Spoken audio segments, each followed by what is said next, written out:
tangan-tangan manusia yang harus bekerja di sana untuk bisa dihasilkan suatu slide yang baik oleh analis dan dapat didiagnosis oleh dokter patologi anatomi. Nah, karena sistem yang panjang ini, maka di setiap tahap ini akan ada potensi kesalahan yang timbul. Nah, tugas kita di sini adalah sama-sama membuat SOP ataupun membuat sebuah sistem agar kesalahan atau human error itu tidak ada atau minimal dihilangkan atau diminimalkan kesalahan yang mungkin akan timbul. Nah, jadi di tahap preanalitik. Tahap preanalitik ini berupa pemeriksaan klinis, persiapan pengambilan sampel, fiksasi, kemudian permintaan pemeriksaan PA dan transportasi. Tahap preanalitik ini dilakukan untuk menilai kualitas yang akan diperiksa.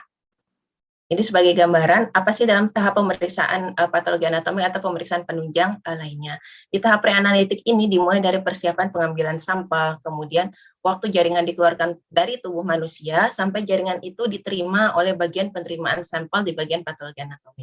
Sehingga yang bertanggung jawab di sini tentu saja orang-orang yang berada sebelum jaringan itu sampai di ruangan patologi anatomik, ya tentu saja dokter klinis di sini, dokter bedah ataupun dokter lain yang mengeluarkan jaringan dari bagian tubuh pasien.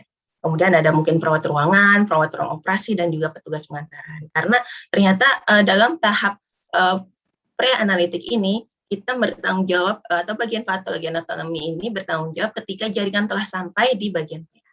Nah, jadi nanti kita akan membahas tentang bagian atau tahap pre-analitik ini.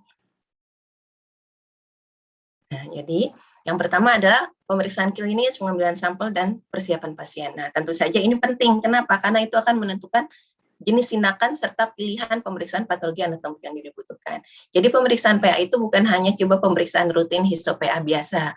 Pemeriksaan PA itu sangat banyak, sehingga apa yang akan diambil tindakannya, jenis pemeriksaan PA-nya, apakah nanti mungkin teman-teman mengambil sekedar frozen section saja, atau mungkin nanti mau diambil juga dengan jaringannya wide XCC atau debulking atau cuma biopsi-biopsi kecil, itu tentu tergantung dari di mana kelainannya itu secara klinis, kemudian pemeriksaan penunjang lainnya, labor, radiologi, sehingga kita ambil jaringan ini di bagian ini dan jenis pemeriksaannya ini.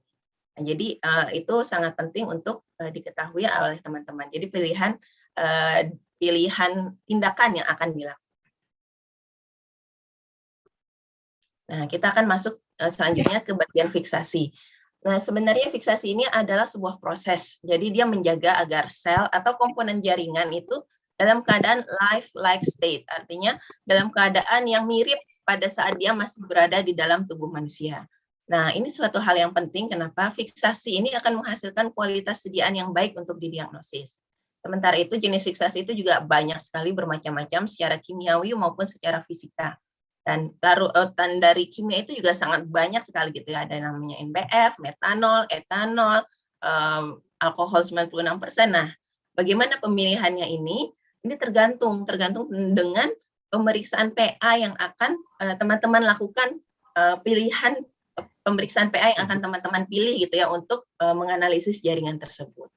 Nah, manfaat fiksasi di sini paling tidak ada 3. Yang pertama, mencegah atau menahan proses degeneratif yang dimulai sejak setelah jaringan itu kehilangan pasokan darah.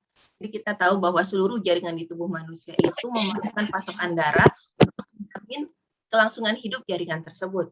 Nah, ketika di jaringan tersebut hilang pasokan darah akibat kita potong, akibat kita ambil dari tubuh manusia, dia akan segera terjadi proses degeneratif atau pembusukan dari jaringan tersebut. Nah, ini adalah manfaat fiksasinya itu, sehingga jaringan itu tidak busuk, sehingga kita bisa menganalisis sel yang ada di sana seperti sel itu saat masih berada di dalam tubuh manusia. Kemudian manfaatnya ini adalah untuk mempertahankan reaktivitas protein di dalam sel itu untuk pewarnaan dan pemeriksaan lainnya. Dan saat kita tahu ini dalam treatment pasien saat ini gitu ya, zaman now itu adalah dengan pemeriksaan molekular. Nah, jadi di sini fungsi fiksasinya itu, sehingga protein-protein yang ada di dalam sel itu tidak rusak, tetap aktif, memperlihatkan reaktivitas antibodinya yang akan bisa diperiksa oleh pemeriksaan molekular selanjutnya.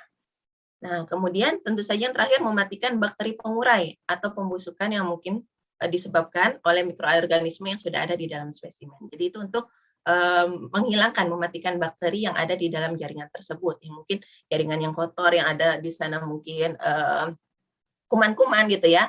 Jadi di sana dengan fiksasi inilah dimatikan bakteri-bakteri pengurai atau pembusukan yang ada di sana. Nah, kenapa fiksasi ini sangat penting? Di sini teman-teman bisa lihat slide pertama dengan slide yang kedua. Mana slide yang menampilkan morfologi yang lebih baik? Nah, yang ini ya, karena dokter PA itu menganalisis inti sel, struktur sel gitu ya. Kita lihat di sini inti dan sitoplasma yang bisa dinilai lebih baik dibandingkan sediaan yang di sebelah kanan ini yang saya tunjuk. Nah, jadi ternyata fiksasi menentukan sebesar itu untuk menentukan morfologi sel yang lebih baik. Nah, ini juga contohnya. Ini sekarang memang sedang banyak sekali penelitian-penelitian untuk mengembangkan fiksasi lagi yang lebih baik gitu ya. Karena saat ini kita memakai yang direkomendasikan itu adalah NBF 10% yang mengandung base formalin, di mana kita tahu formalin atau formaldehyde dan turunannya adalah larutan ataupun zat yang termasuk karsinogenik ya. Jadi tentu saja dia masih dilakukan penelitian-penelitian untuk mencari larutan fiksasi yang lebih baik dengan potensi karsinogenik yang lebih rendah. Nah, kita lihat di sini, yang ini dilakukan dengan alkohol buffer, ini dengan formalin buffer. Mungkin kita lihat di sini tidak ada perbedaannya, tapi mungkin kita lihat di beberapa slide dampak di yang formalin buffer, dia memperlihatkan reaktivitas protein melalui pemeriksaan IHK yang lebih jelas. Di sini lihat lebih coklat gitu, kita lihat di bagian yang ini. Walaupun ini jadi dari penelitian ini memang menyimpulkan bahwa alkohol buffer ternyata hampir menyerupai NBF gitu. Jadi mungkin suatu saat gitu di masa depan alkohol buffer bisa dipakai menggantikan formalin. Tapi saat ini yang direkomendasikan masih tetap larutan formalin netral buffer 10%. Nah, jadi ini jenis larutan fiksasinya. Ini juga berdasarkan Practical Guide to Specimen Handling in Surgical Pathology dari College of American Pathologists. Jadi yang direkomendasikan oleh mereka sampai saat ini adalah ini untuk fiksasi ini ya teman-teman, yang blok parafin, yang jaringan yang dilakukan histopatologi rutin. Nah, yang mungkin lebih langsung berdekatan dengan teman-teman dokter bedah di sini ya. Sementara untuk fiksasi yang lainnya, mungkin untuk fiksasi sitologi mungkin bisa nanti kita bicarakan di lain kesempatan. Jadi ini untuk fiksasi ya, dengan jaringan histopatologi rutin berupa jaringan yang dinilai dengan pewarnaan HE. Nah, untuk wadah spesimen. Nah, untuk wadah spesimen ini kita sarankan adalah dari plastik, bukan dari botol yang dari kaca, karena itu bisa potensi untuk misalnya dalam perjalanan atau transportasi ke labor PA mengalami pecah atau apa dan sehingga berbahaya karena netral buffer formalin adalah larutan yang keras gitu ya. Jadi harus perlakuannya dengan menggunakan APD. Nah, jadi ketika teman-teman mungkin nanti dari ruang OK, sementara yang kita terima sampai saat ini mungkinnya di ruangan PA seperti ini gitu. Jadi teman-teman pastikan tidak ada air yang bisa keluar, formalin yang bisa keluar dari ikatannya ini. Karena beberapa kali kita pernah terima formalin itu keluar gitu ya. Sementara kan petugas administrasi kita di depan itu tidak dilengkapi dengan APD yang mumpuni untuk menangani langsung formalin gitu. Jadi kita pastikan ikat dengan kuat gitu ya, ikat yang tidak bisa airnya itu keluar sama sekali gitu ya. Dan tentu saja identitas pasien harus tertulis dengan jelas. Nah, kemudian untuk volume larutan fiksasi, ada yang bilang rasio volumenya segini banding segini, segini banding segini. Pokoknya prinsipnya adalah jaringan itu harus terendam secara keseluruhan. Dan kemudian jangan memaksakan jaringan untuk dimasuki ke wadah yang lebih kecil dari ukurannya. Bisa kita lihat di sini, ini jaringan ini dipaksakan masuk, ini bisa mengakibatkan distorsi jaringan atau kerusakan dari bentuk anatomis jaringan yang akan kita periksa. Nah, lebih bagus yang di sebelah kanan dilihat bahwa jaringan terendam sepenuhnya dan tidak dipaksakan masuk. Jadi masih banyak ruang kosong di sini untuk. Nah, ini adalah proses lamilasi. Ketika teman-teman mengambil jaringan yang sangat besar ukurannya, jadi kita mohon di ruangan PA, teman-teman sebelum dimasukkan ke larutan netral buffer formalin, dilakukan lamilasi. Jadi jaringan ini dipotong dengan ukuran kurang lebih jarak 1-2 cm gitu ya, tanpa putus, dan ini masih bisa direkonstruksi kembali oleh dokter PA. Nah, ini pemotongan ini ada tujuannya agar larutan fiksasi itu bisa mudah masuk ke dalam jaringan yang besar tersebut. Karena dalam penetrasi NBF itu harus sampai ke dalam jaringan yang terdalam. Seperti ini. Nah, ini proses dari penetrasi jaringan NBF 10% ke dalam jaringan besar. Jadi kalau misalnya teman-teman tidak memotongnya lamelasi seperti tadi, jaringan itu akan lama sekali. Kenapa? Karena luas permukaan yang akan dilingkupi oleh jaringan itu sangat lebih kecil jika dibandingkan teman-teman nanti memotongnya lamelasi atau memotong secara dengan jarak 1-2 cm.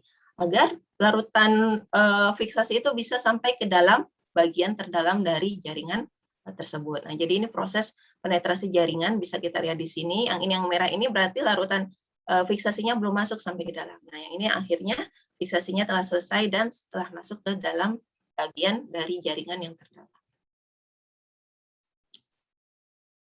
Nah, ini yang mungkin sering kita temukan juga gitu ya. Ini saya mengambil comot gitu satu aja kemudian difoto.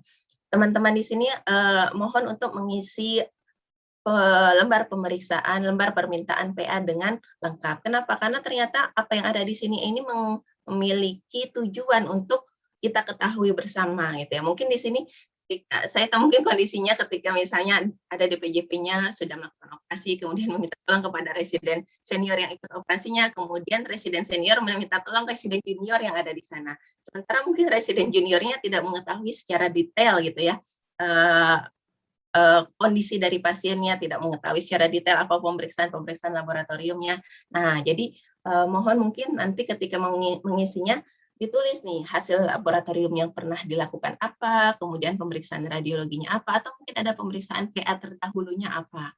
Kenapa? Karena dengan lembar inilah kita bisa berkomunikasi, dan mungkin kalau bisa residen juniornya juga menulis di situ nomor HP dokter, paling tidak residen senior yang ikut di dalamnya. Kenapa? Karena ternyata kadang ada sesuatu yang dokter PA harus konfirmasi ketika ada sesuatu yang rasanya butuh, sepertinya kok tidak sesuai ya antara klinis dengan PA-nya. Jadi bisa kita konfirmasi ke dokter yang melakukan operasi sebelumnya. Kenapa? Ini saya ibaratkan dengan kita ingin mendiagnosis sebuah penyakit gajah misalnya gitu ya. Nah, ketika saat itu mungkin teman-teman dokter bedah tidak bisa mengambil secara keseluruhan dari jaringan tersebut. Sehingga ketika kita dalam mendiagnosis pasien seperti mengumpulkan puzzle-puzzle. Jika teman-teman mengambil biopsi dari tumor yang sebenarnya gajah, tapi cuma hanya bisa mengambil jaringan yang dari bagian belalainya, gitu ya. Nah, ketika itu dikirim ke bagian PA tanpa disertai keterangan macam-macam, gitu ya. Nah, ketika kita lihat di bagian PA yang diambil adalah belalai, sebuah jaringan yang panjang, gitu ya. Kira-kira yang nampak di benak PA itu apa? Bisa saja itu adalah belalai gajah, bisa saja itu adalah ular, bisa saja itu adalah belalai tapir. Nah, kalau misalnya teman-teman mengambil misalnya contohnya lagi dari bagian gadingnya saja tanpa diberikan keterangan apa-apa. Nah, jadi bisa saja nampak di mata dokter PA itu gading itu seperti tanduk rusa, bisa seperti gading gajah, atau mungkin bisa seperti cula badak. Nah, seperti itulah jadinya. Makanya apalagi ketika tidak diberikan keterangan apa-apa. Nah, jadi kalau misalnya teman-teman mungkin memberikan keterangan, oh ternyata dari pemeriksaan radiologi ini ukurannya sangat besar, di dalamnya itu ada gading, ada gajah, ada telinga yang lebar. Oh, dokter PA langsung mikir, oh ini kemungkinan adalah sebuah gajah. Nah, jadi seperti itulah kira-kira jadi teman-teman. Apa pentingnya lembar permintaan pemeriksaan PA sebagai sarana komunikasi antara klinis dengan PA. Nah, untuk pengantaran sampel juga di sini kita sudah pernah membicarakannya gitu dengan bagian bedah dan labor sentral bahwa ternyata sangat penting harus ada petugas yang langsung mengantarkan sampel ke bagian PA, karena beberapa kejadian pasien yang mengantarkan langsung ada distorsi di dalam pengantarannya itu. Misalnya ketika pasien diberikan 2 jaringan, ternyata tidak keduanya diberikan ke dokter PA. Mungkin ada salah satu yang akhirnya dikubur oleh pasiennya. Atau mungkin dalam transport jaringan itu yang dilakukan oleh pasien, ada pasien yang pernah menuntut kita pertanggungjawaban dari rumah sakit karena dia merasa matanya terciprat formalin pada saat pengantaran. Nah, jadi itu kan kesulitan-kesulitan yang kita dapat ketika pasien yang mengantarkan langsung ke bagian PA. Nah, saat ini memang sudah ada SOP ataupun sistem khusus gitu ya untuk pengantaran sampel-sampel yang berasal dari OK sentral ke bagian PA. Sudah ada ininya ya, sudah ada petugasnya. Alhamdulillah. Nah, jadi bagaimana untuk optimalisasi fiksasi? Tentu yang pertama dari kriteria waktu, secepat mungkin langsung dimasukkan ke darutan fiksasi. Jadi setelah mungkin jaringan itu sudah keluar dari badan pasien, mungkin difoto-foto sedikit gitu ya. Kalau misalnya jaringannya terlalu besar, dilakukan lamilasi, baru langsung dimasukkan ke larutan formalin NPF. Kemudian volumenya, yang pasti harus seluruh jaringan itu terendam. Suhu dari larutan fiksasinya kalau bisa dengan suhu kamar, tapi tidak mungkin ya karena di OK ini ya suhunya dingin. Tapi ini untuk optimalisasinya jadi suhunya suhu kamar atau lebih tinggi, kemudian larutan fiksasi yang dianjurkan sampai saat ini adalah larutan NPF 10%. Nah, jadi bagian patologi anatomi sendiri berusaha gitu ya untuk taking our department to the next level. Jadi bukan hanya sekedar pemeriksaan histo-PA biasa ataupun pemeriksaan sitologi biasa. Jadi kita juga sama-sama berubah menjadi lebih baik disesuaikan dengan kebutuhan dari teman-teman dokter bedah sekalian. Nah, jadi dokter PA ini kerja kita berhubungan dengan processing, kemudian eksaminasi, diagnosis dari spesimen yang diambil secara surgikal, yang diambil oleh dokter klinis secara patologi. Jadi diagnosisnya ini kita akan berdasarkan mikroskopik, mikroskopik, biokimia, imunologi, dan molecular examination. Mungkin sedikit ada video yang saya buat tentang pelayanan patologi anatomi. Ada.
Nah, jadi layanan PA di RSUP Dr. M. Jamil sudah cukup beragam gitu sehingga teman-teman bisa memilih pemeriksaan PA yang sesuai terhadap kondisi pasien tersebut, mulai dari histopatologi, tentu ini pemeriksaan rutin ya dari jaringan menggunakan blok parafin dengan pewarnaan HE. Kemudian sitologi cairan baik itu dari acid test ataupun cairan pleura ataupun cairan dimanapun gitu ya, analisis sel dari cairan, bilasan, atau sikatan. Kemudian frozen section, konsultasinya tentu intraoperatif dengan waktu diagnosis yang relatif lebih cepat.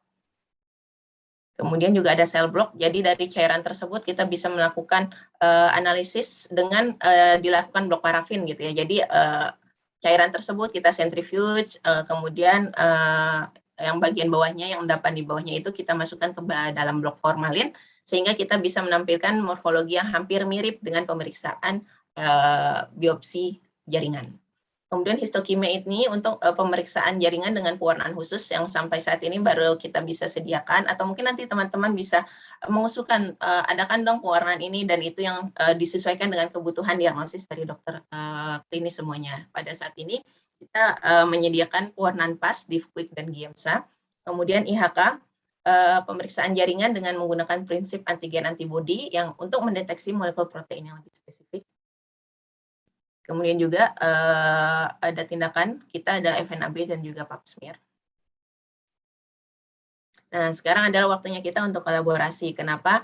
Karena dari sebuah buku Ushul Sittah yang dikarang oleh Syekh Muhammad bin Abdul Wahab disebutkan bahwa pengetahuan manusia ini adalah pengetahuan yang kemungkinan ada kesalahannya tidak bisa dihindari. Pengetahuan dari manusia ini adalah pengetahuan yang terbatas sehingga potensi kesalahan itu tentu tidak bisa kita hindari. Makanya dengan kolaborasi kita bersama ini akan menjadikan diagnosis pasien itu menjadi lebih cepat diketahui dan juga penata laksanaan pasien lebih komprehensif.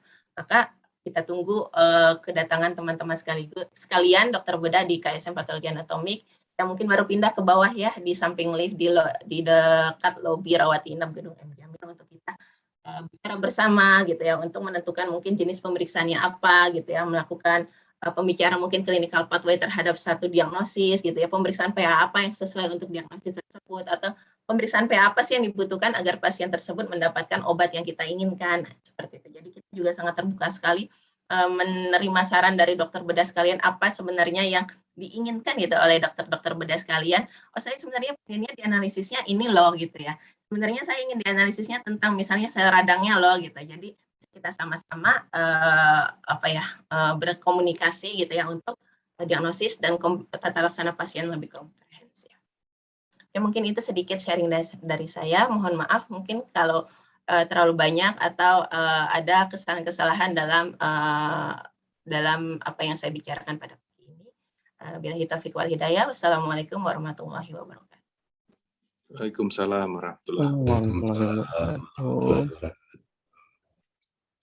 Terima kasih kepada Dr. Zulda yang telah menyampaikan pemaparan materi perihal tahapan preanalitik dalam pemeriksaan patologi anatomi. Untuk sesi selanjutnya, kita lanjutkan ke sesi tanya jawab. Jika ada pertanyaan dari rekan-rekan residen ataupun dari konsulen, silakan untuk ditanyakan. Sesi pertama mungkin kita terima 2 pertanyaan terlebih dahulu. Apa ada yang ingin bertanya untuk penjelasan yang tadi disampaikan oleh Dr. Zulda? Dok, izin bertanya, Dok. Ya. Siap, Dr. Ihsan, silakan, Dok. Saya Ihsan, Dok, izin bertanya mengenai pemeriksaan patologi anatomi apabila kita sebagai dokter bedah telah melakukan biopsi eksisi terhadap suatu jaringan, ternyata setelah keluar hasil dari klinis maupun dari tipe jaringan yang kita lihat tidak sesuai misalnya dengan pembacaan dari patologi anatomi. Kemudian kita minta review ulang misalnya. Apakah proses review ulang itu jaringannya diambil lagi, dibikin slide ulang, atau dibaca ulang slide yang sebelumnya saja, Dok? Saya pengen penjelasan bagaimana apabila terjadi perbedaan perkiraan dari kita sebagai dokter bedah dengan hasil pembacaan dari patologi anatomi. Mungkin terima kasih, Dok. Langsung saya jawab atau ditampung dulu pertanyaannya, Dr. Dimas? Ya, mungkin langsung jawab aja ya. Oke. Terima kasih Dr. Ihsan atas pertanyaannya. Ya, jadi kadang karena dalam prosesnya itu kita tidak mendapatkan yang lurus-lurus saja gitu ya Dr. Ihsan, ketika dia berikan jaringan sesuai gitu dengan klinis. Tentu ada hal-hal yang mungkin tidak sesuai dengan yang klinis nampak di pasien dengan pemeriksaan lain dengan jawaban PA. Nah, ketika dilakukan review, itu Dr. Ihsan akan meminta kepada dokter PA gitu ya secara tertulis ataupun mungkin secara lisan, Dok, tolong dong di-review kok nggak sesuai ya dengan apa yang saya lihat di baik itu di intraoperatif maupun secara pemeriksaan lainnya. Bisa nggak di-review tentang ininya gitu ya. Jadi mungkin Dr. Ihsan perlu menjelaskan lebih detail.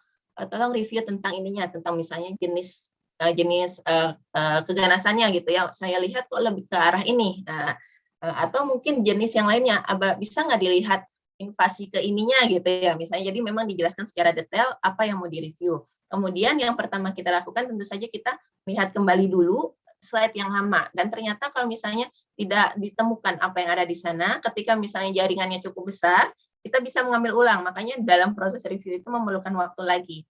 Kita bisa mengambil ulang jaringan yang masih ada, kita potong ulang, kita ambil sampling ulang, dibuat blok parafin baru, atau mungkin blok parafin yang lama kita dipotong lagi, potong lebih dalam gitu ya, sehingga mungkin di bagian potongan yang, karena kalau kita misalnya blok parafin gitu ya, jadi kita memakai sebuah wadah gitu ya, wadah untuk menaruh jaringan di sana, kemudian diisi dengan blok parafin. Blok parafin itu seperti lilin. Nah, jadi ketika dia beku, mungkin ada jaringan-jaringan kecil yang mengambang-ngambang pada saat dia masukkan parafin itu ke dalam wadahnya, sehingga mungkin ketika potongan lebih dalam baru kita nampak. Jadi tergantung kebutuhan Dokter Ihsan. Ketika misalnya di dalam slide yang lama saja sudah terjawab apa yang Dokter Ihsan mau, kita tidak memerlukan tindakan lain. Tapi kalau misalnya ternyata di blok tersebut tidak ada apa yang Dokter Ihsan mau, kita coba ambil ulang jaringan, atau mungkin blok parafinnya kita dipotong lebih dalam untuk menemukan apa yang ingin direview oleh Dokter Ihsan. Mungkin begitu cara kami untuk melakukan review Dokter Ihsan. Ya, Dok, terima kasih banyak Dok penjelasannya, Dok. Sama-sama. Untuk pertanyaan selanjutnya, apakah ada yang ingin ditanyakan? Assalamualaikum, Dok. Ya. Izin Dok, Bu Boy, Dok, bertanya. Yang mau saya tanyakan mengenai sampel dari jaringan tersebut. Ada yang mengatakan kalau sampel itu tidak boleh utuh, hanya bagian-bagian, misalkan pada tumor mame hanya bagian tumornya saja, atau pada tumor usus justru kita ingin melihat batas tumor. Ada beberapa yang mengaitkan dengan peraturan BPJS. Apakah, mohon penjelasannya Dok, apakah betul seperti itu atau bagaimana Dok? Karena dibuat kemudian harinya kita nanti sudah ini, apakah memang seperti itu gitu Dok? Terima kasih Dok. Terima kasih Dokter Bubuy. Jadi ini yang mungkin kita butuhkan adalah komunikasi itu ya dengan dokter klinisi, dokter PA ataupun sistem dari rumah sakit ketika kita misalnya menentukan atau membuat sebuah clinical pathway dari sebuah penyakit. Jadi yang dibutuhkan dalam sistem rumah sakit ataupun dalam sistem jaminan kesehatan kita, apa sih yang mereka minta agar klaim ini terbayarkan gitu ya. Apa sih yang mereka minta agar obat ini bisa keluar kepada pasien dengan diagnosis ini? Sebenarnya memang itu butuh komunikasi antar departemen gitu ya, nggak bisa mungkin diputuskan oleh dari bagian ini saja atau bagian itu saja. Sehingga kita ketahui apa yang mereka inginkan supaya klaimnya terbayar, apa yang mereka inginkan supaya obatnya keluar. Oh ternyata dokter bedah harus mengoperasi dengan bagian yang ini gitu ya. Harus terambil bagian yang ini sehingga bisa keluar obatnya. Nah, itu yang mungkin kita bicarakan sama-sama Dokter Bubuy. Jadi ketika sistem minta ini, kita bisa melakukan tindakan yang paling tidak sesuai lah dengan, karena ya memang dalam sistem pelayanan kesehatan kita terbatas gitu ya oleh sistem jaminan kesehatan yang kita pakai gitu. Sesuai teori harusnya begini gitu ya, tapi ternyata kata sistem jaminan kesehatan maunya gini aja gitu ya. Nah, itu yang harus kita cari jalan tengahnya gitu ya, baik dari dokter bedahnya, kemudian dari dokter PA-nya, kemudian dari rumah sakitnya, sehingga apa yang kita inginkan sesuai teori yang kita pelajari paling tidak bisa kita dapatkan gitu Dokter Bubuy gitu. Jadi ketika misalnya tadi ditanya kita cuma ambil jaringan dari usus, cuma ngambil masanya aja kah atau dengan batas-batasnya kah? Nah, itu kita sesuaikan lagi dengan kebutuhan yang ada. Sementara kalau mungkin dari dokter PA sendiri, yang misalnya tadi tumor usus diangkat secara keseluruhan ususnya, kita tentu akan memeriksa bagian tumornya, apa jenisnya, kemudian kita analisis secara prognostik, secara patologi, misalnya apakah ada di sana infiltrasi perineural, kemudian adakah infiltrasi tumor ke pembuluh darah, apakah batas-batas sayatannya bebas tumor, ataupun apa yang diinginkan oleh dokter bedahnya. Makanya memang sangat dibutuhkan sekali komunikasinya. Ada mungkin apa yang kita lihat ternyata belum memenuhi, belum apa ya, kita sebenarnya menginginkan yang ini gitu, tapi kita belum membacanya. Jadi bisa kita review ulang atau mungkin dari awal kita sudah membuat sebuah kesepakatan. Tolong dong kan misalnya tumor usus yang dicari ini dan ini gitu. Tolong dong kalau misalnya tumor mame yang dicari ininya dong gitu, karena ternyata ini butuh loh untuk prognosis pasien gitu ya, untuk mendapatkan obat yang sesuai untuk pasien. Nah, jadi memang komunikasi yang baik antara klinis dengan patologi anatomi dengan juga sistem dari rumah sakit. Mungkin itu sedikit Dokter Bubuy. Baik Dok, terima kasih Dok. Untuk pertanyaan selanjutnya, Dr. Muhammad Akib Mufti mungkin ingin menanyakan sesuatu.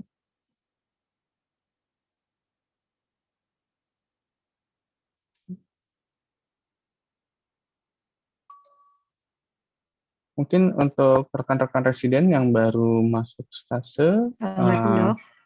Iya, siap Dr. Mary, silakan Dok. Izin bertanya, Dok.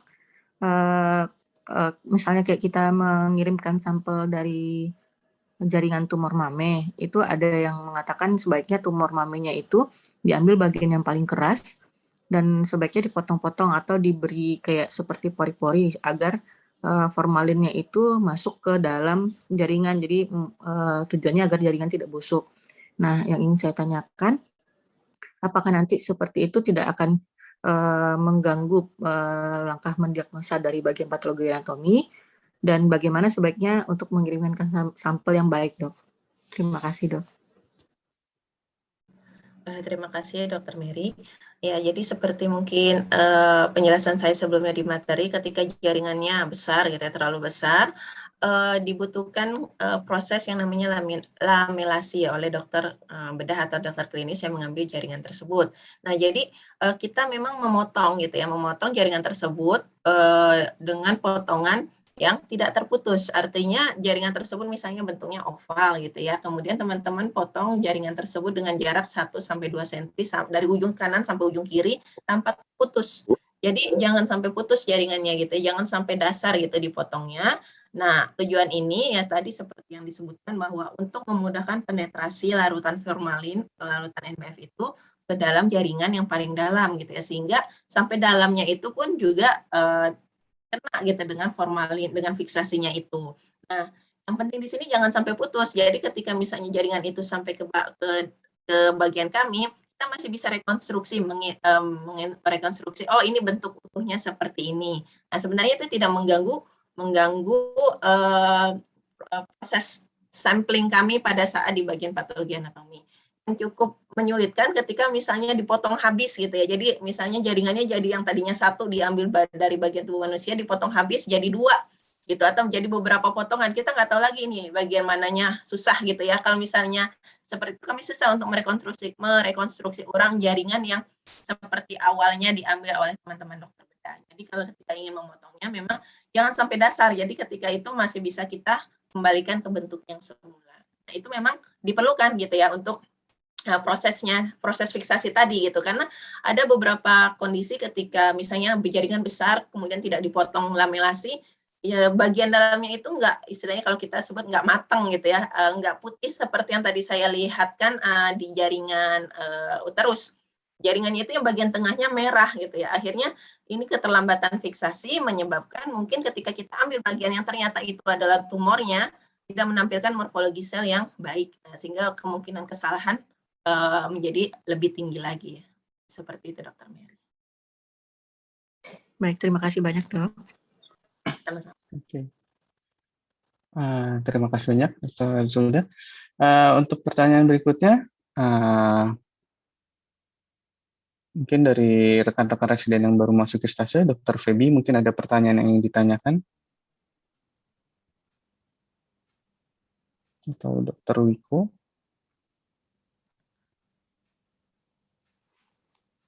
Izin bertanya, Dok. Halo, Dr. Dimas, izin bertanya. Ya, silakan. Ya, silakan, Dr. Vandra. Assalamualaikum, Dok. Izin bertanya, Dok. Ini share ke kejadian sehari-hari di lapangan, Dok. Jadi kan kadang kita operasi di hari Jumat, Dok. Setelah selesai operasi kan kita kadang mengantarkan jaringan ke bagian patologi anatomi untuk diperiksa. Tapi terkadang karena operasinya di hari Jumat dan selesai operasinya udah sore, jadi bagian patologi anatominya kan udah tutup dan nggak bisa lagi untuk mengantarkan jaringan ke bagian patologi anatomi. Biasanya itu kan jaringannya diantar Senin pagi, dokter. Jadi apakah ada perawatan khusus atau perlakuan khusus untuk jaringan yang tidak bisa langsung diterima patologi anatomi atau bagaimana, dokter? Ya, terima kasih, Dr. Vandra. Untuk ketika jaringan sudah dimasukkan ke dalam larutan fiksasi atau ya dalam hal ini NBF 10%, insya Allah aman sampai 72 jam ke depan gitu. Jadi kurang lebih selama 3 hari ke depan masih aman. Itu untuk kalau kita berbicara untuk jaringan yang dimasukkan ke dalam formalin ya, ke dalam NBF. Berbeda halnya ketika misalnya mengirimkan berupa cairan ataupun untuk pemeriksaan sitologi, itu hal yang berbeda. Jadi kita berbicara di sini untuk jaringan yang dimasukkan ke dalam NBF 10%. Ketika itu sudah dilakukan, insya Allah selama 3 hari ke depan jaringan itu tetap aman. Gitu. Karena dari beberapa penelitian untuk pemeriksaan reaktivitas, imunoreaktivitas gitu ya, untuk beberapa pemeriksaan IHK sampai 72 jam ke depan reaktivitasnya hampir sama, walaupun mungkin ada penurunan kualitas dari warna hasil yang yang warna yang dihasilkan dari pemeriksaan IHK tersebut, tapi hal itu tidak mengganggu dalam diagnosis jaringan tersebut. Jadi masih bisa kita lakukan pemeriksaan setelah lebih dari 48 jam gitu. Jadi kita maksimalkan sampai 72 jam, kurang lebih selama 3 hari 3 malam. Seperti itu, Dr. Vandra. Oke, terima kasih, Dokter. Terima kasih, Dr. Vandra. Untuk pertanyaan berikutnya dari rekan-rekan residen ataupun mungkin dari staf? Karena memang pemeriksaan patologi anatomi ini sangat berkaitan erat dengan profesi kita sebagai dokter bedah. Jadi memang sedikit atau banyaknya kita memang harus mengetahui apa saja yang sebenarnya dilakukan di lapangan oleh teman-teman dari bagian patologi anatomi. Ya, untuk pertanyaan selanjutnya, ada yang ingin bertanya?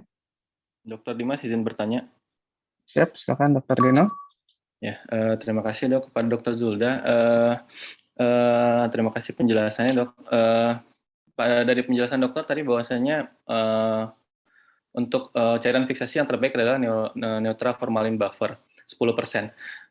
Bagaimana keadaannya ketika nanti insidental kita di daerah tiba-tiba kehabisan neutral formalin buffer, Dok?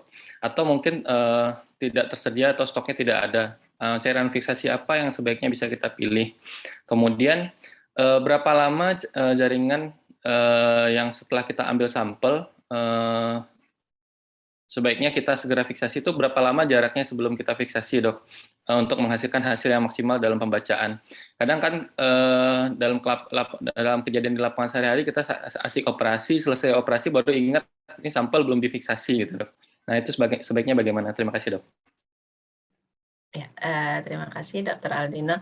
Iya, jadi mungkin untuk nanti teman-teman yang akan bertugas gitu ya ke daerah, perlu mungkin diberikan, kalau mungkin di sana belum ada dokter PA-nya gitu ya, karena kalau kami pasti untuk larutan rekomendasi yang kami inginkan gitu ya, NBF 10%. Nah, tapi ternyata mungkin di sana belum ada dokter PA-nya sehingga belum bisa mengusahakan itu. Nah, jadi dari dokter bedahnya lah yang akhirnya mengusahakan gitu ya.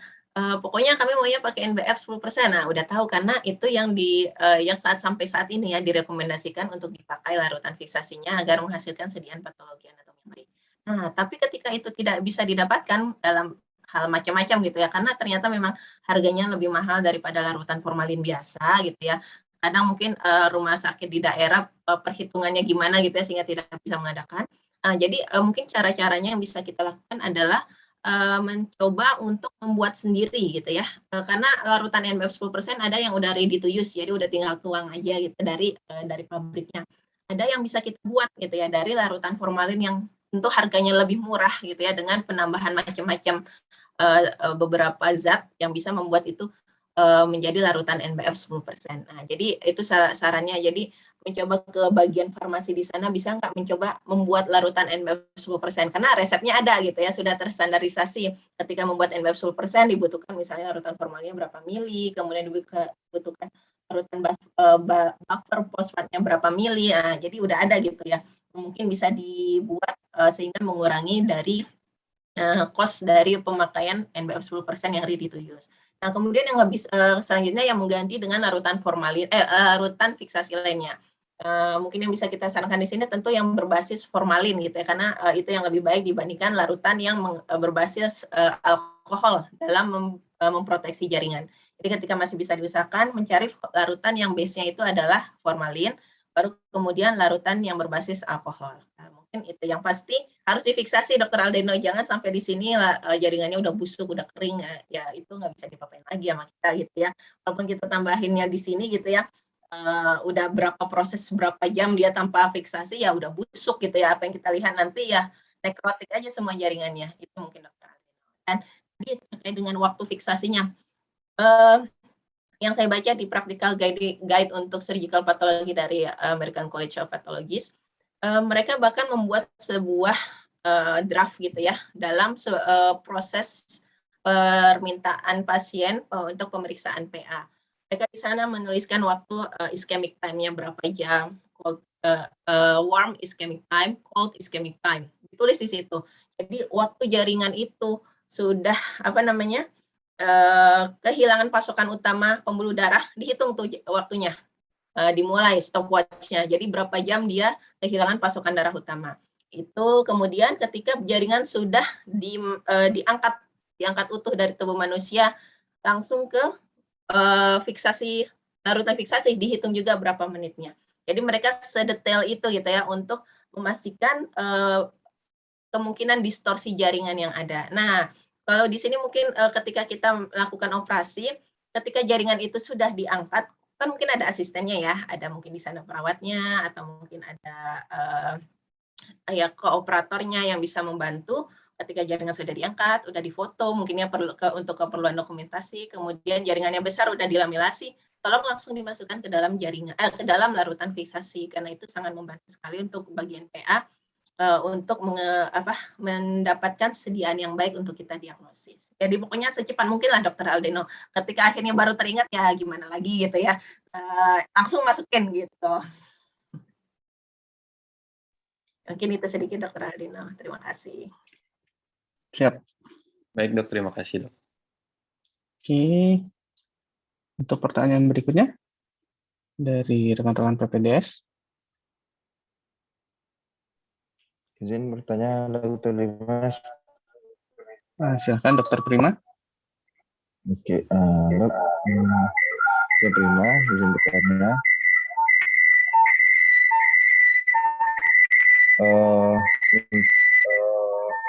Operasi dengan sampel yang ukuran kecil, itu kadang kita meletakkan sampelnya di atas kasa. Yang saya tanyakan itu untuk memasukkannya ke dalam larutan formalin, apakah mengganggu jika kita masukkan beserta dengan kasanya? Karena kalau tidak kita masukkan kasanya, kadang ukuran sampel yang kecil itu ditakutkan nanti sulit untuk mencarinya. Itu pertanyaan pertama. Kemudian yang kedua, untuk contoh misalnya operasi pengangkatan tumor di kolon, itu kan kita kadang memberikan marker untuk mana bagian proksimal, distal, dan batas-batas yang lain. Itu apakah ada kaidah-kaidahnya untuk membuat penandanya? Biasanya kan kita jahitkan dengan benang.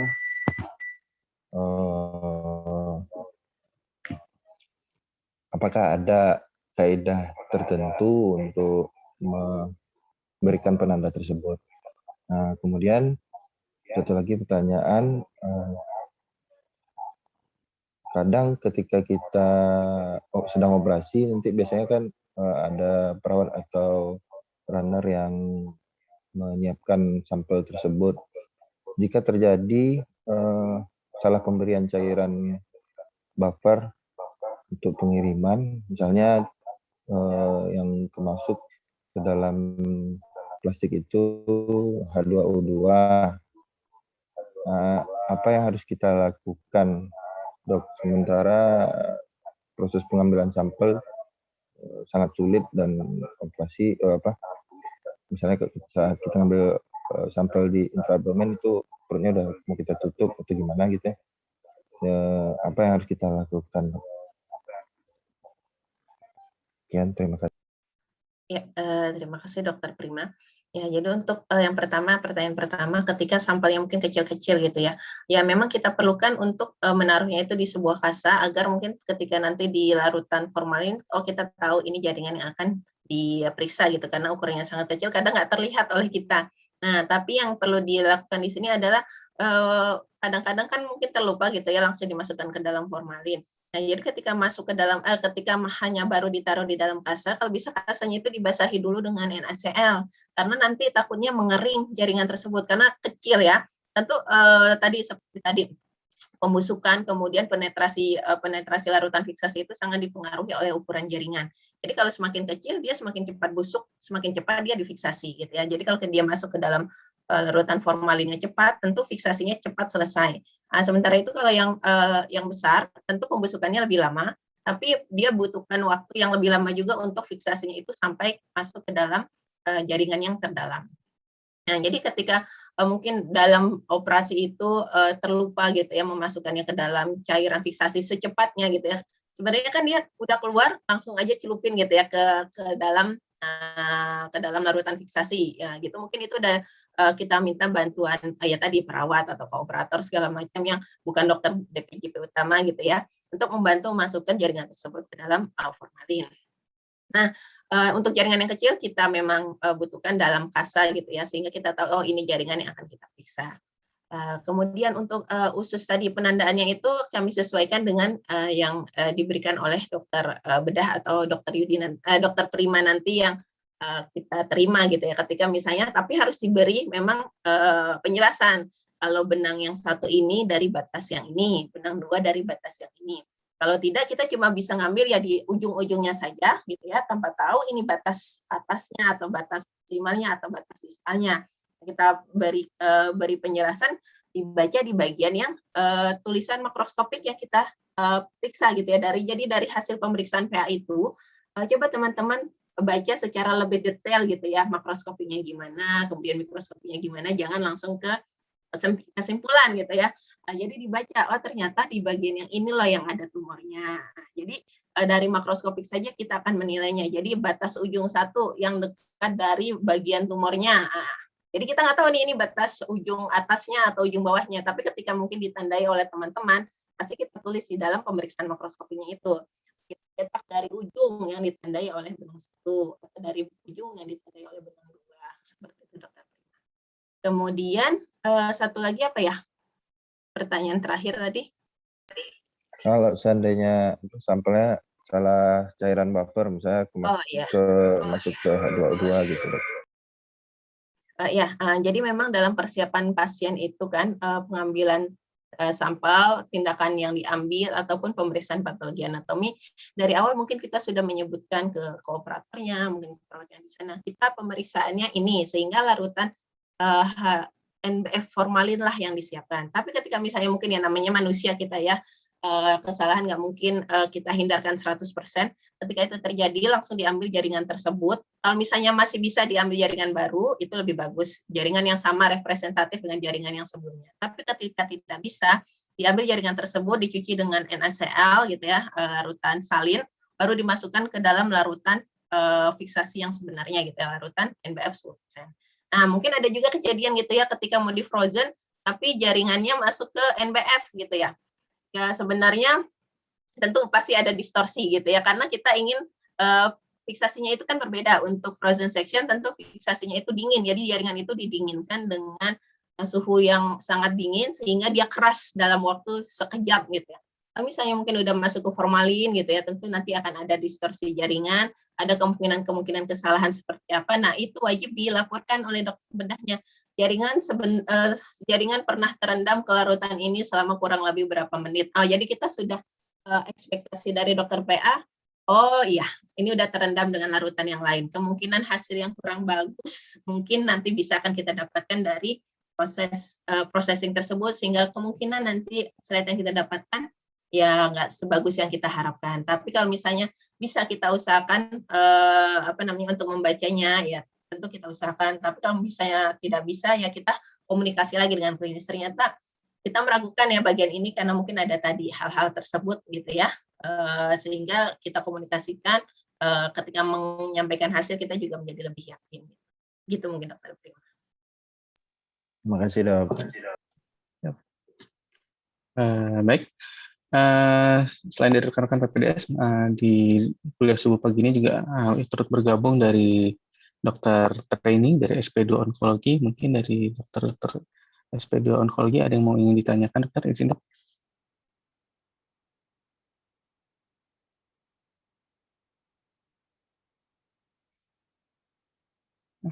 Oke. Ya. Pertanyaan Dr. berikutnya. Dimas, saya mau nanya. Siap, Dr. Aulia, silakan dok.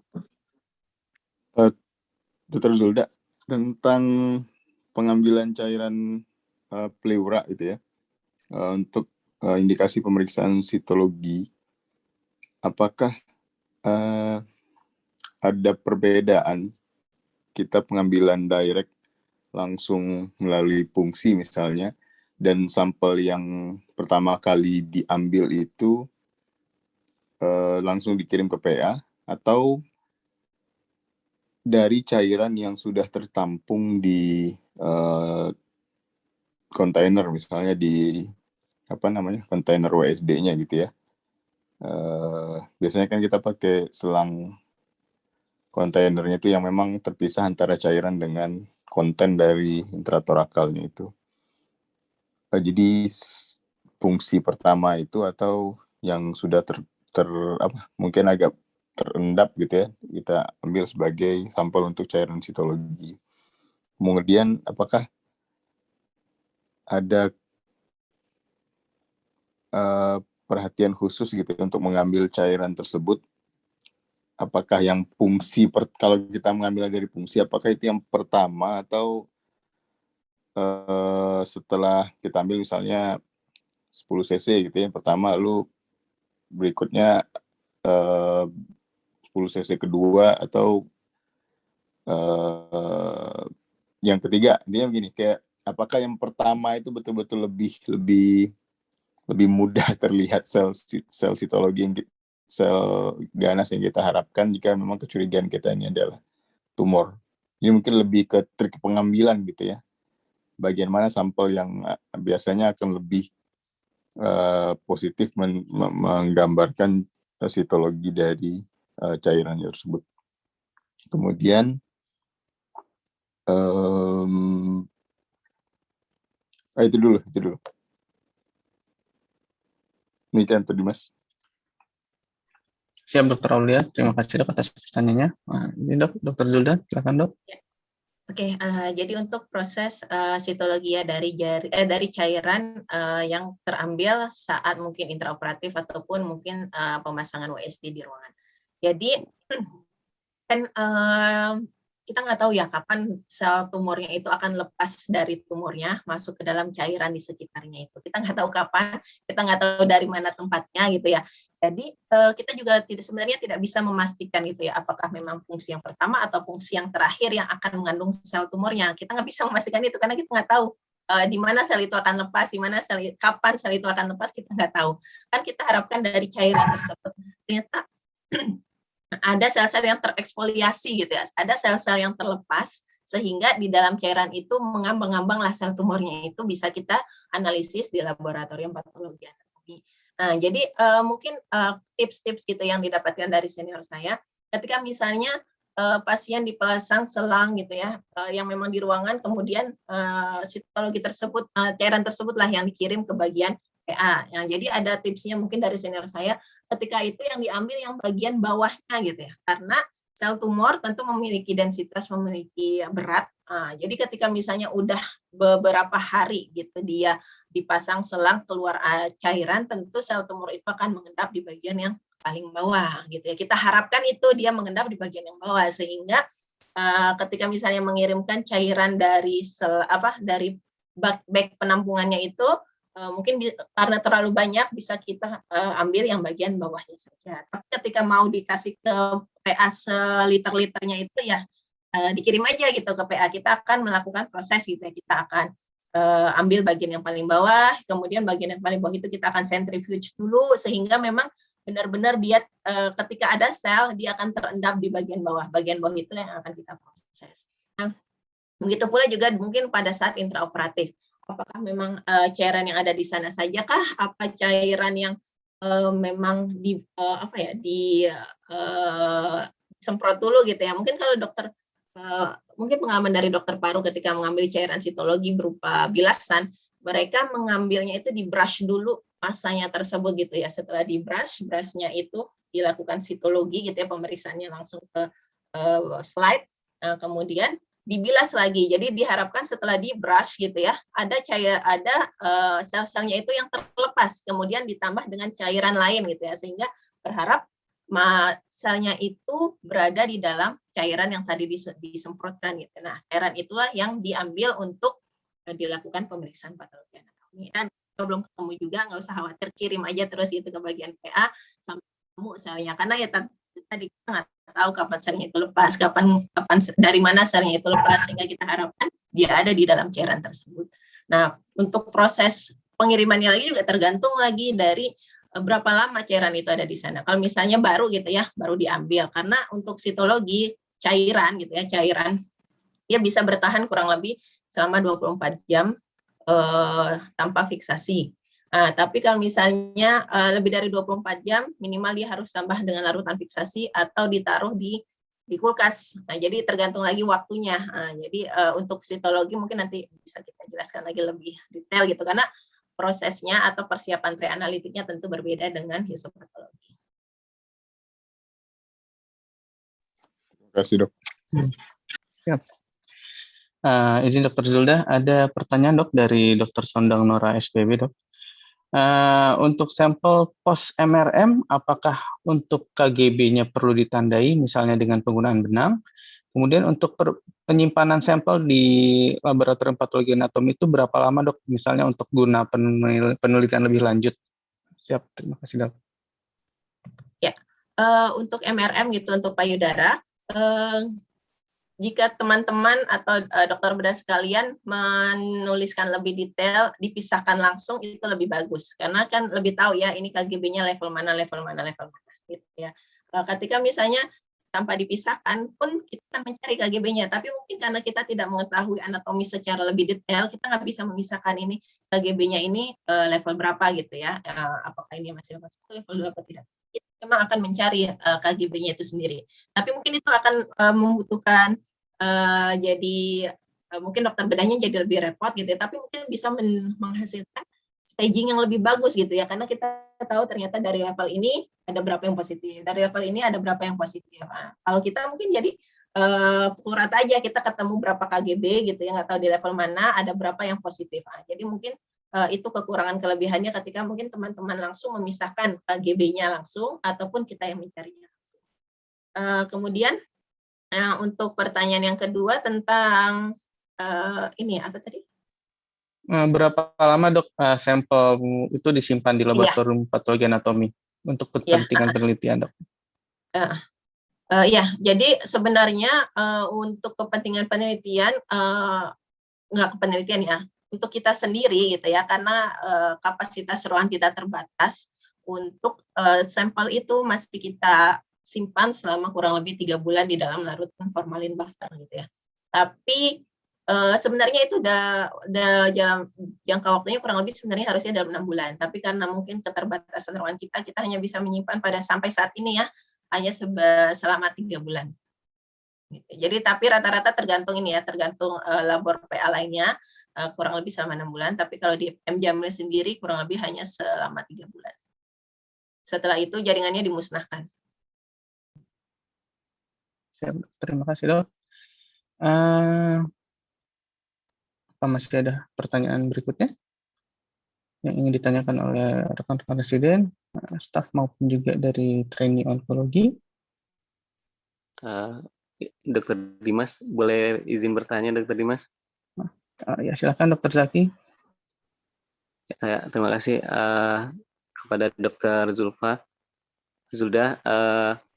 Saya ingin bertanya, pada pemeriksaan sitologi di bagian PA apakah dengan guiding USG, dan yang kedua apakah memungkinkan kalau misalkan kami dari bagian bedah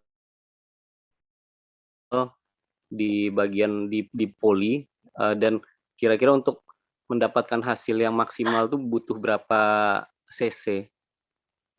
Mungkin itu aja. Terima kasih. Mungkin sampai saat ini gitu ya, FNAB yang kita lakukan masih blind gitu ya. Mungkin suatu saat nanti ketika misalnya kondisi berbagi, kita bisa melakukan guiding saat melakukan FNAB, karena itu dilakukan ya di beberapa center pendidikan di Bandung, kerjasama antara dokter PA, dokter klinisnya dengan residen PA, kemudian di sana sudah ada residen radiologi, sehingga ketika mengambil sampel mereka melakukannya secara guiding USG. Nah, jadi di sana dokter radiologinya yang mengguiding USG-nya, dokter PA-nya yang mengambil sampelnya gitu. Tapi sampai saat ini ketika mungkin kita membicarakan ke bagian radiologi, mereka memang masih menolaknya karena masih kekurangan SDM untuk melakukan hal tersebut gitu ya. Katanya untuk menjawab foto-foto yang ada saja sekarang saat ini masih kewalahan gitu ya, apalagi untuk menambah kegiatan baru gitu ya. Mungkin suatu saat bisa kita lakukan sama-sama gitu ya, kerjasama untuk melakukan FNAB secara guiding. Jadi selama ini pasien-pasien yang dikirim dari poli ke bagian PA untuk dilakukan FNAB tentunya akhirnya cuma FNA yang massa atau tumor-tumornya bisa kita raba yang terletak secara superficial yang bisa kita yakin pegang gitu ya. Oh, ini masanya bisa kita fiksasi sehingga kita bisa ambil. Nah, sebenarnya teman-teman bisa melakukan sendiri gitu ya di poli. Cuma ketika di poli teman-teman langsung berarti harus membuat sediaan slide-nya di sana, harus menyiapkan lagi mungkin gelas objeknya gitu ya, karena ketika dilakukan itu harus juga setelah dihapus dimasukkan ke larutan fiksasi, bisa dilakukan di situ misalnya untuk menambah pengalaman gitu ya, melakukan FNAB secara blind. Tapi yang mungkin kita enaknya di PA karena pasien itu menunggu. Jadi setelah kita lakukan FNAB, tunggu sebentar ya gitu, kita periksa dulu, kita warnai dulu selnya udah cukup atau enggak gitu ya. Kalau misalnya enggak, langsung kita lakukan ulangan FNA gitu ya.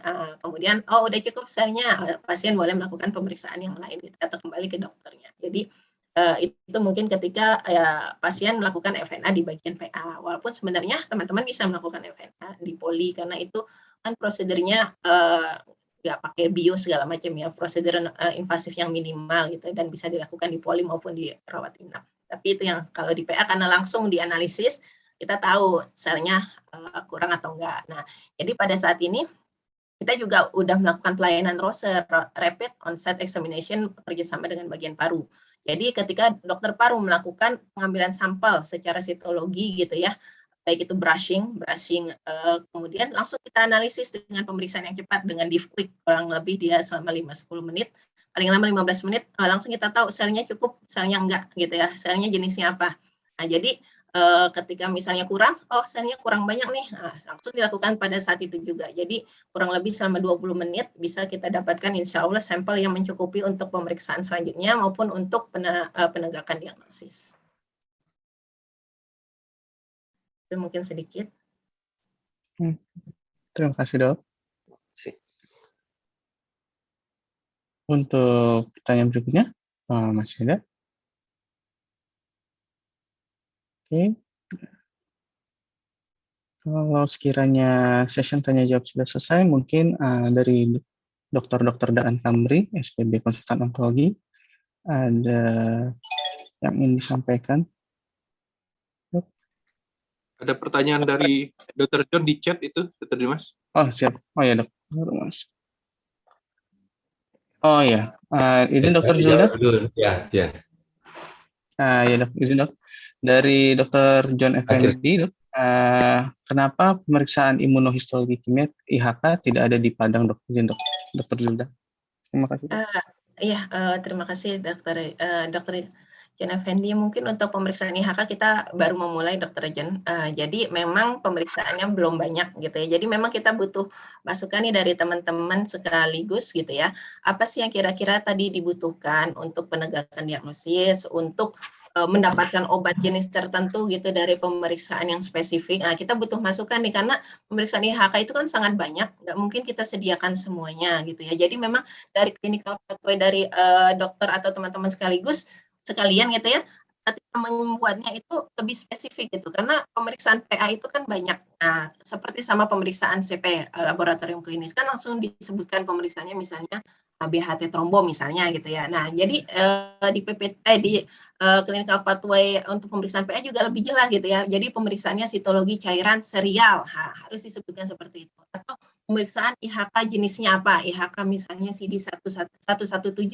Nah, jadi ketika itu sudah diberikan, sudah ditulis oleh bagian bedah, sudah disepakati oleh komite medis, mau tak mau kan rumah sakit harus menyediakannya itu sesuai dengan sumber daya yang ada gitu ya. Nah, jadi memang dibutuhkan kita sama-sama duduk kembali bareng-bareng gitu ya. Kita perlu nih pemeriksaan ini agar obatnya bisa kita dapatkan, atau kita perlu pemeriksaan ini nih agar diagnosisnya bisa tegak.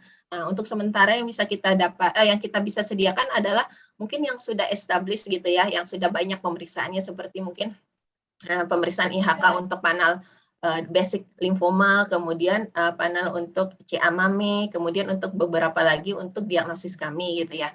Nah, ini pun karena baru memang masih terkendala dalam hal proses penyediaan, karena kita baru benar-benar kurang lebih selama bulan Juli ya baru mulai IHK-nya dilaksanakan, sehingga memang dalam proses penyediaannya kita masih belajar nih, ternyata yang kita minta ternyata kurang gitu ya. Jadi dalam prosesnya mungkin kita ada kelambatan dalam meminta, sehingga sampai saat ini memang ada masalah kami itu tadi dalam proses penyediaannya, dalam proses belajar. Jadi belum tahu nih kebutuhan yang diperlukan berapa, kadang jadi kurang. Nah, jadi sampai saat ini ada beberapa yang akhirnya terpending karena ada beberapa regen yang seharusnya kita pakai belum bisa datang, dan akhirnya terpending kurang lebih selama 3 minggu ya, kalau tidak salah hitung, untuk pemeriksaan IHK. Tapi masih kita terima, tapi belum bisa kita janjikan kapan hasilnya bisa selesai. Oh iya, terima kasih Dr. ya. Jadi Pak.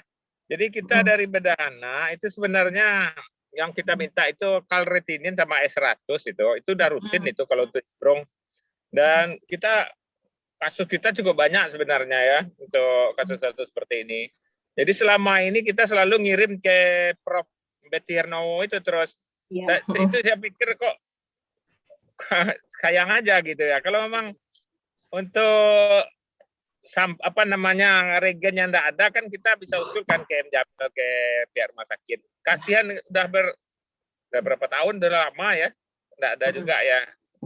Kalau di Bedana ya yang rutin kita kerjakan itulah S100 sama kalretinin untuk Isbrong. Mudah-mudahan berikutnya disediakan ya. Ya, makasih. Assalamualaikum warahmatullahi wabarakatuh. Ya.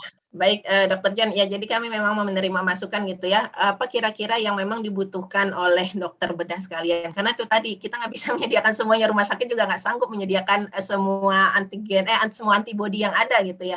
Jadi memang disesuaikan dengan pasien, kebutuhan pasien yang ada di rumah sakit tersebut. Nah, jadi mungkin nanti Dr. John dari bedah anak meminta untuk pemeriksaan kalretinin namanya 100 ya. Emang kebetulan itu memang belum kita punyai. Nah, jadi nanti untuk kedepannya dalam permintaan antibodi IHK kita akan memasukkan dua antibodi tersebut untuk kita sediakan. Mungkin dari teman-teman yang lain juga nanti kita terbuka banget gitu ya, sama-sama ngobrol gitu ya, boleh datang ataupun secara komunikasi secara HP gitu ya. Tolong dong kami butuhnya yang ini dan ini. Jadi untuk pemeriksaan ke depan kita akan memasukkan antibodi tersebut dalam dalam permintaan reagen atau antibodi yang akan disediakan. Itu mungkin Dr. Jan. Ya, terima kasih Dr. Zulda. Izin tadi kebetulan Dr. Daan tadi tersalah. Silakan Dr. Daan, Dok. Ya, baik. Terima kasih. Assalamualaikum warahmatullahi wabarakatuh. Terima kasih Dr. Dimas. Yang terhormat nih Dr. Zulda, dan tadi juga ada saya lihat Dr. Yesi dan Dr. Hera di layar, Pak KPS dan SPS. Saya kira ini menarik ilmu pagi ini, kita mendapatkan ini banyak hal yang kita terima tadi ya, karena jarang-jarang acara ini diadakan, sehingga saya kira ini banyak ilmu yang kita dapat, termasuk juga untuk PPDS dari materi yang disampaikan tadi, kelengkapan data pengiriman dan sebagainya. Dr. Zulda, mungkin ada beberapa yang ingin saya komentari, saya lihat dari slide dan mungkin juga saya lihat dari foto yang ditampilkan. Dan saya juga berharap tadi ada foto saya di situ di tengah-tengah itu, pada satu session itu ada foto saya, kebetulan lewat lagi berfoto pada waktu itu di depan merek KSM ya. Yang pertama adalah Rumah Sakit M. Jamil itu rumah sakit pendidikan utama di FK Unan ya.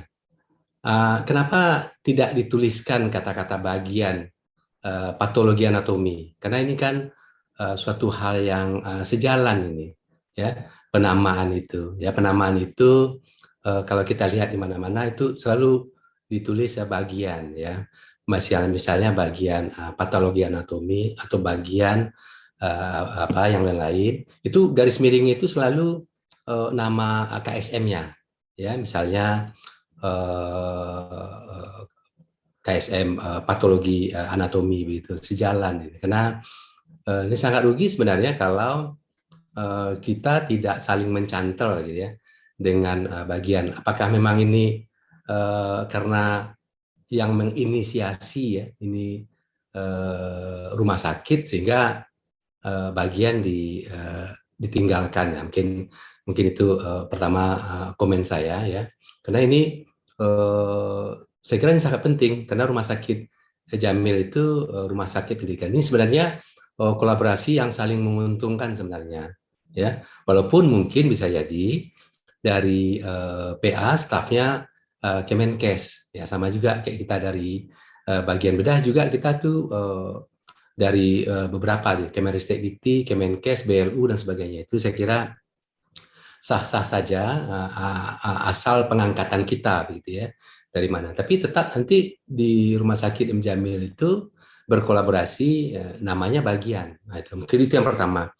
Kemudian yang kedua untuk penyimpanan PA tadi, yang tadi mungkin saya ingin memperjelas yang 3 bulan 6 bulan tadi apakah itu spesimen yang disimpan di dalam apa namanya formalin buffer, bagaimana dengan yang disimpan dalam bentuk parafin blok ya, sebab kalau 3 bulan 6 bulan itu terlalu cepat karena memang kadang kita ada penelitian 5 tahun yang lalu, 10 tahun yang lalu, berapa tahun kesanggupan PA untuk menyimpan parafin blok itu kalau nanti kita review kembali ya, terutama ini kaitannya untuk penelitian karena kalau kita melakukan penelitian prospektif kohor misalnya dengan meneliti data PA parafin blok misalnya kanker payudara, kita kadang butuh parafin blok yang lama untuk direview pemeriksaan YAKA-nya kembali. Kemudian jawaban PA memang ini sangat menentukan ya, karena pasien kita itu kebanyakan dari BPJS. Kalau saya di Rupanasuri ya, ini kalau saya ambil Rupanasuri, saya minta sama Dokter Santi dan Dokter Dia minta tolong jawabannya ini. Kenapa? Kalau jawabannya tidak ada kata-kata, misalnya pasiennya residif ya, tidak ada kata-kata residif atau metastasis. Nah, ini untuk obat selanjutnya tidak dapat, untuk second line-nya. Misalnya sudah di kemo, sudah di radioterapi dan sebagainya, sudah dioperasi, lalu residif.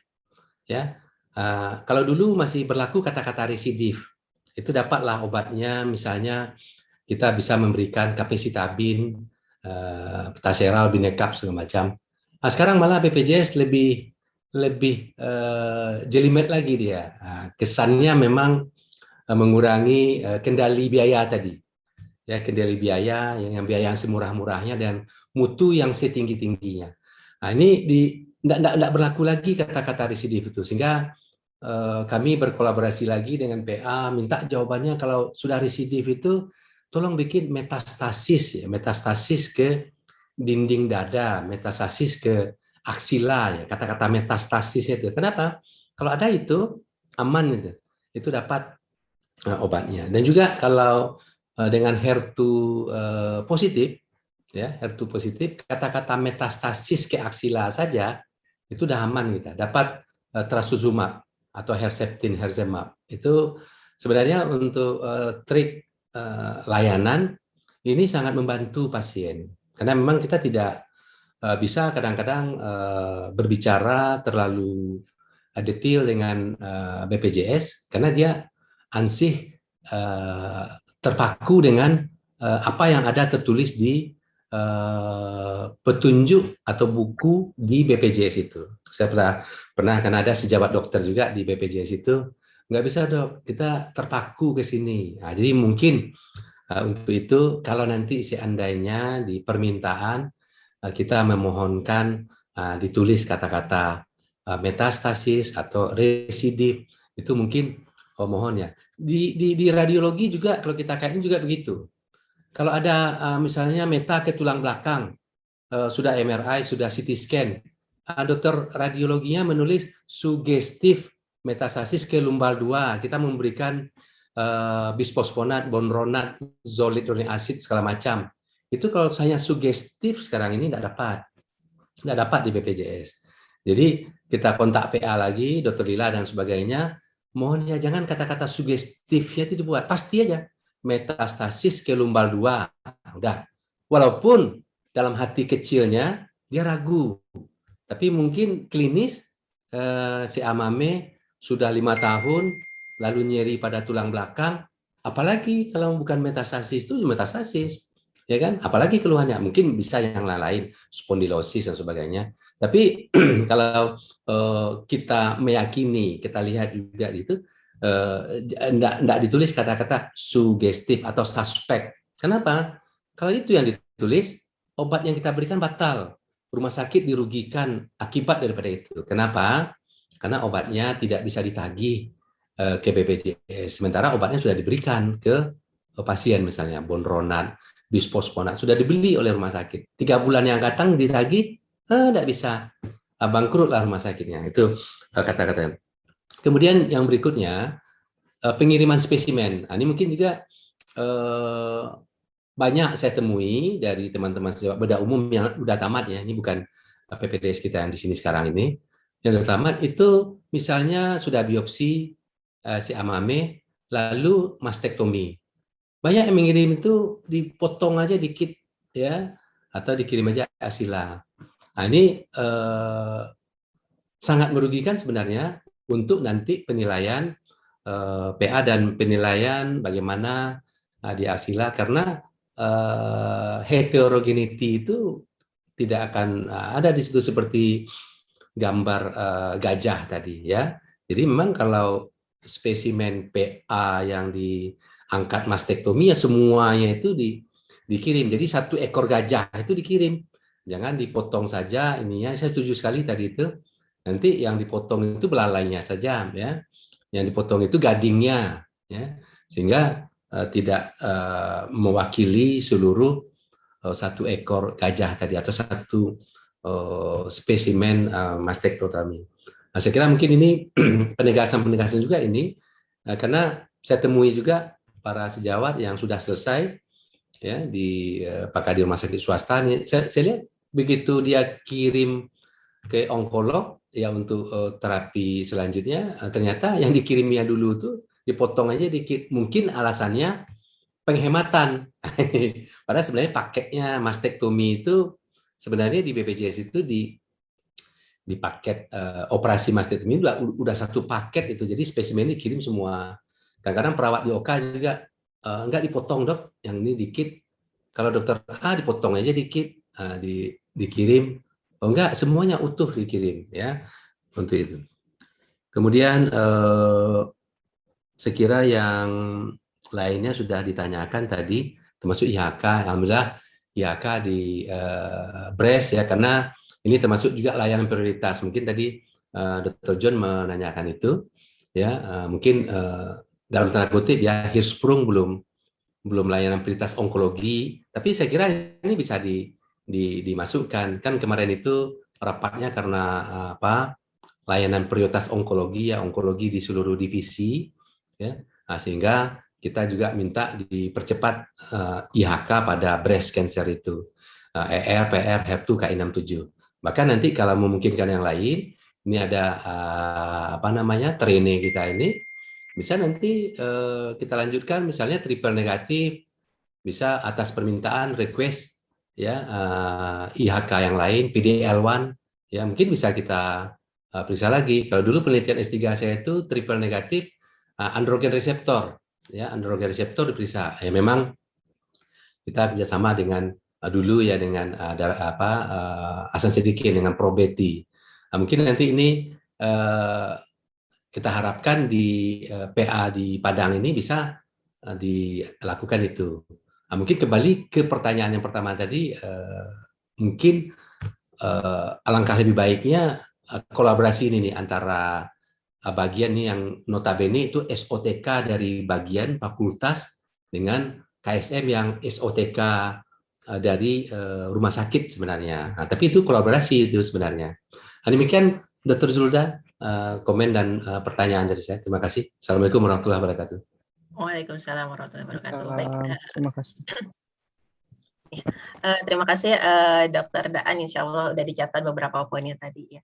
Jadi mungkin untuk hal tersebut itulah makanya dibutuhkan komunikasi Dr. Daan, bahwa ternyata klinis membutuhkan, bukan dari klinis ya, dari sistem gitu ya, sistem jaminan membutuhkan kalimat yang baku yang harus ada agar pasien dapat obat tertentu. Nah, itu yang mungkin butuh komunikasi dari kita berdua gitu ya, antara bagian PA, bagian bedah. Tolong ditulis memang sesuai yang dimaunya BPJS seperti apa gitu ya. Ya gitu, tapi sesuai dengan yang kita lihat di mikroskop ya Dokter Daan ya gitu ya. Kalau misalnya ada kita tulis ada, kalau tidak ada memang tidak ada gitu kan. Nah, jadi kita butuh nih dari dokter klinis sebenarnya apa sih yang diinginkannya gitu ya. Apa sih yang maunya ditulis di dalam laporan PA kami sehingga diagnosis pasien tegak sesuai dengan maunya sistem kesehatan gitu ya, sehingga pasien dapat obat tertentu gitu ya. Nah, jadi itu memang butuh sekali komunikasi antar. Kemudian mungkin tadi untuk spesimen ya, spesimen yang saya maksudkan 3 bulan itu untuk yang masih spesimen besar yang masih ada sisanya di dalam larutan buffer formalin. Nah, kurang lebih kalau di tempat kita 3 bulan 6 bulan paling lama gitu, setelah itu kita musnahkan. Nah, tapi untuk blok parafin kita menyimpan sampai kurang lebih 10 tahun Dokter Daan. Jadi terakhir yang saya tahu itu dari tahun 2013 masih ada. 2013 masih ada walaupun tidak lengkap.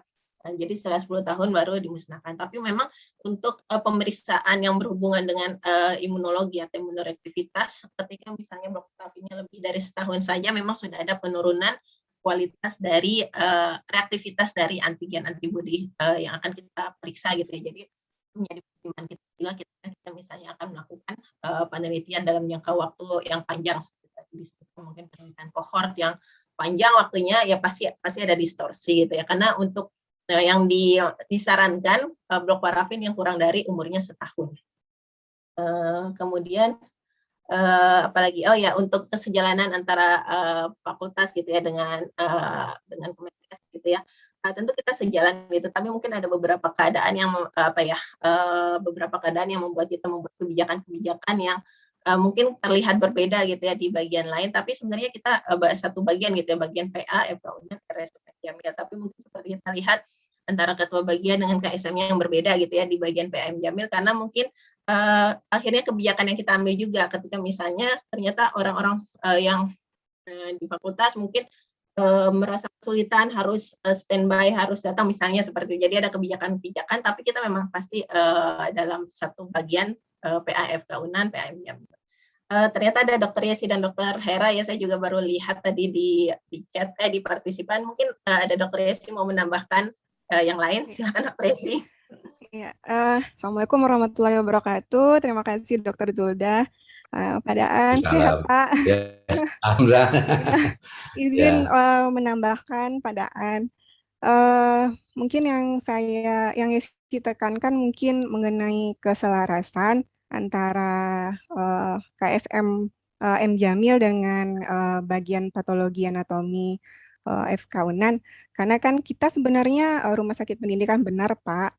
Dan alhamdulillah sebenarnya mungkin Dokter Zulda kan kita minta sebagai perwakilan dari KSM untuk tampil pada kuliah subuh ini. Mungkin karena terburu juga Pak, kemarin kabarnya slide-nya terhapus gitu. Jadi dia buru-buru lagi bikin yang baru gitu kan Pak. Jadi lupa menambahkan. Tapi karena Isi yang lebih paham di sini karena diberi tanggung jawab mengenai IHK, alhamdulillah Dokter Hera memberi tanggung jawab mengenai IHK.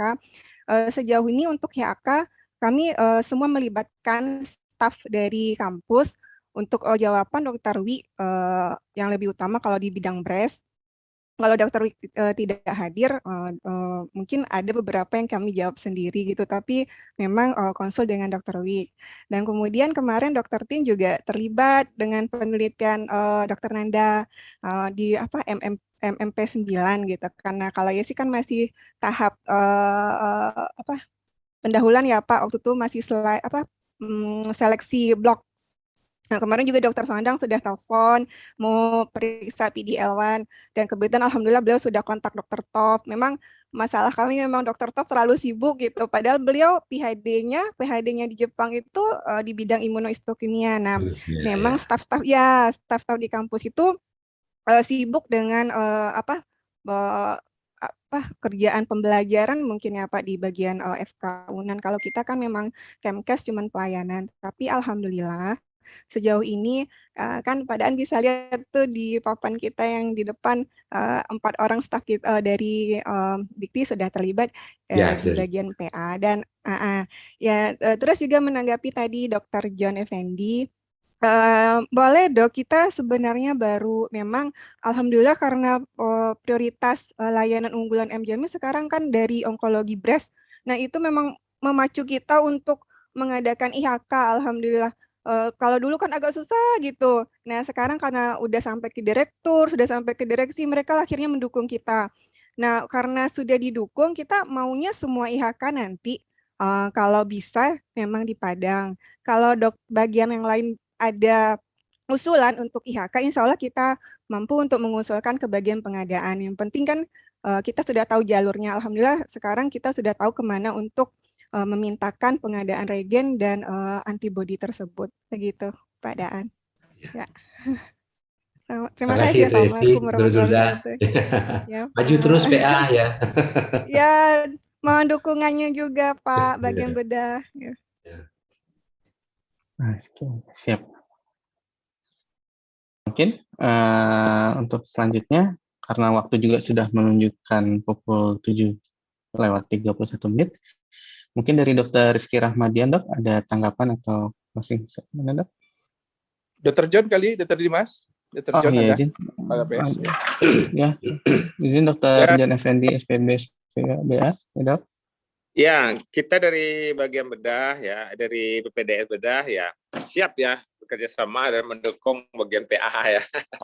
Kemudian untuk residen ya, kalau untuk sediaan PA itu ya, yang paling penting itu klinis itu harus lengkap itu ya kita sarankan ya, karena dari bagian PA itu kadang-kadang kalau klinisnya nggak lengkap mereka ya kadang-kadang kesulitan pada kasus-kasus tertentu. Jadi residen tugasnya di sini itulah bahwa sediaan itu mesti klinisnya ditulis selengkap mungkin, karena itu sangat membantu akurasi dari hasil yang dikeluarkan oleh rekan-rekan sejawat kita dari patologi anatomi ya. Itu saja dari saya. Ya, terima kasih. Assalamualaikum warahmatullahi wabarakatuh. Waalaikumsalam warahmatullahi wabarakatuh. Terima kasih Dr. John Effendi. Izin selanjutnya Dr. Rizky mungkin ada tanggapan, Dok? Ya, Dr. Dimas, mungkin kita tutup aja ya, Dr. Dimas ya. Terima kasih banyak, Dr. Zulda, atas waktunya pada pagi hari ini. Semoga apa yang disampaikan bisa bermanfaat bagi residen dan juga meningkatkan pelayanan kita kepada pasien. Ya, terima kasih. Assalamualaikum warahmatullahi wabarakatuh. Dan menjadi amal jariah nih untuk Dr. Zulda dan Dr. Yesi. Ya, menjadi amal jariah. Ya, nanti kita review beberapa ini lagi. Kalau masuk lagi yang PPDS baru nanti Dr. Rizky kita ulang kembali ini, kita review. Ya, Dr. Dan. Mungkin banyak topik lainnya, Dr. Dan ya, yang bisa dibahas. Atau bisa juga PA topik yang lain kalau memang ada nanti ya. Mengenai imunohistokimia juga bisa dibahas nanti. Ya, dan nanti kalau memungkinkan ya untuk tesis dan sebagainya bisa juga kita kolaborasi ini dari PA kita hidupkan kembali ya, join bimbingan lah gitu ya di selanjutnya gitu. Mungkin itu saya kira ya. Makasih nih Dr. Zulda dan Dr. Yesi. Tadi ada Dr. Hera saya lihat udah keluar mungkin ya. Ada keperluan mungkin. Terima kasih Pak Daan. Ya, sama-sama. Baik. Baik, terima kasih banyak kepada pertama narasumber Dr. Zulda, spesialis patologi anatomi. Kemudian terima kasih juga kepada Kepala Program Studi Ilmu Bedah Dr. John Effendi SPBA, SPS Dr. Sri Ramadan, dan juga Ketua Bagian Ilmu Bedah FK Unan RSUPM Jamil Dr. Daan Kamri SPB Konsultan Onkologi. Mohon maaf jika ada dan Ibu Yesi itu belum lupa. Oh iya, Dr. Ya. Yesi dan Dr. Hera tadi juga hadir. Kemudian ada Dr. Aulia, Dr. Rahmat Taufik tadi juga sepertinya muncul di partisipan. Untuk selanjutnya mungkin dari rekaman kuliah subuh mungkin nanti akan diproses dan diupload ke akun YouTube dari Prodi Ilmu Bedah. Oke, izin saya tutup, Dokter. Assalamualaikum warahmatullahi wabarakatuh. Waalaikumsalam. Assalamualaikum warahmatullahi wabarakatuh. Ya. Terima kasih Dr. Yesi. Iya, Dok. Iya, Dok. Izin live Pak Daan. Iya, sama. Assalamualaikum. Waalaikumsalam. Izin live Dr. John.